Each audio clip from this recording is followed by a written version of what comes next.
Kia ora, my name's Makarini Rupene. I work for Environment Canterbury as a Mātai core, a cultural land management advisor. So I work with industry groups, landowners, community groups, and go out on land and farm and advise around best management practices, good farming practices, and around legislation and mahinga kai. Mahinga kai, what is mahinga kai? For myself, growing up, learning all about our way of life as Māori, mahinga kai was a big part of that way of life. The gathering of our natural resources, the processing, the working, the using it, but also what comes with that is the mana of exchanging or gifting that away.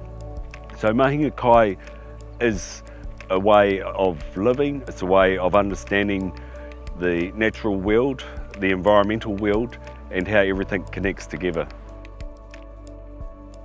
Ko Nigel Harris. So my name's Nigel Harris. I'm the chairman of this Ahu Whenua Fenton Fishing Entitlement, which was allocated way back in the late 1860s by Judge Fenton, which was a response to the lack of mahinga kai reserves and things that were happening at the time.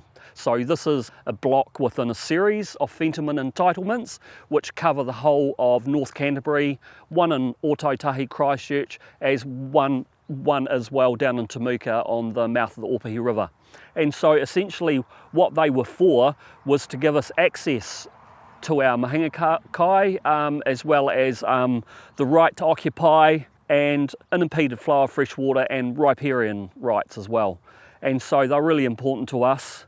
Unfortunately, over successive generations and decades, through different legislative processes of local and regional government, such as the Drainage Act, etc., blocks of land like this, which were generally previously really productive in mahinga kai, have been slowly squeezed, drained off, and have just changed their environment and their ecology to the extent where they no longer function for the original intent.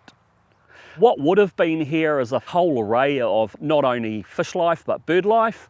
There would have been a whole series of wetland interconnections all the way from Waipara all the way to the Ashley River, Saltwater Creek, all along this back dune area. And so it would have been filled with bird species, manu. There probably would have been pātiki, flounder, inanga, whitebait, tuna, eels, and quite a few other mahinga kai species. And so what became of this? What was it being used for? It wasn't being used for anything other than ranging some cattle, and it was only until the late 1960s, the early 70s, where it was decided by some of the owners and the late original Ngāi Tahu claimant Rakihi Atau, who was the chair then, to put part of it into forestry to generate income, and then part of it was also used for grazing to keep the grass down. It was a bit of a fire risk. So it's around 23 point something hectares, so it's quite an extensive bit of land. And so what is your plan now with the land, or what have you already started, and what's the vision?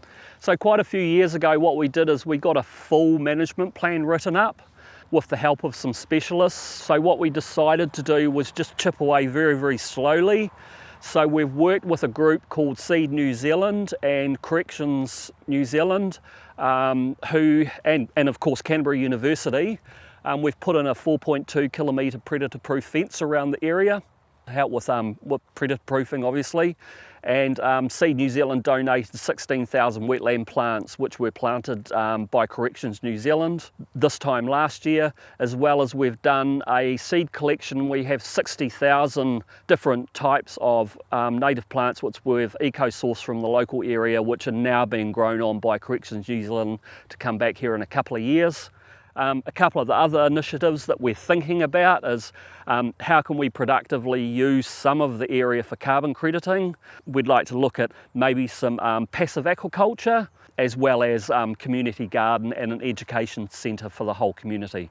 So we have a bit of an intergenerational spin on a 100-year vision that we have. Oh, that sounds really fantastic. Thanks, Nigel, for sharing today and letting us have a look around at the project that you guys have started and the vision that you're looking to achieve into the future.